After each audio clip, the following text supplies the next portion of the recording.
మారు పలకని స్వామిని చూసి పద్మావతి ముందుకు వచ్చి చిన్నబోయిన పతినే గాంచి చిరుకోపముతో ఇటులా పలికి, ఏమిటి అక్క ఇటు వచ్చితివి, మతి చెడి నీవే పలుకుచుంటివి, స్వామిని వదలి వెళ్ళావంటూ తెలిసే నేను వలచితిని.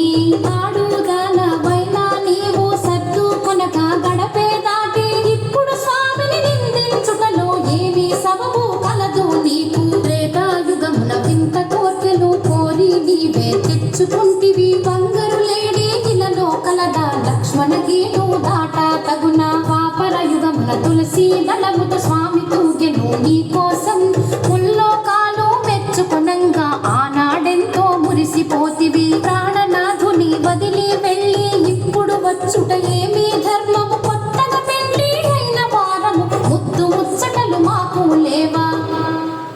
లక్ష్మీదేవి పద్మావతితో కయ్యము, వగలు పోయే చిన్న దాన, మాటలు బాగా నేర్చిన దాన, ఎంత గడుసరి దానవు నీవు, నా పతి నీవు వలలో పడెను. పెళ్లి అయిన వారితో నీవు పరిణయమేలా ఒప్పుకొంటివి, పురుషులకేలా కరువు వచ్చన, నా మగడే నీకు దొరికినాడా.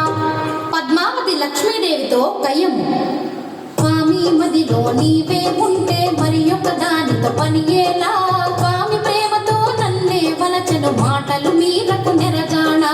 స్థిరమన్నది నీకు లేనే లేదు, ఇల్లు ఇల్లు తిరిగే దానవు, ఒక చోటైనా కుదురుగా ఉండవు, ఎందుకు నీకు మగడు ఇల్లు. ప్రేమతో భర్తను లాలించాలి, పతితో గిటిలో ఒదిగుండాలి, రెండు నీ కడలేగే లేవు, వచ్చిన దారిని మరలి పొమ్ము.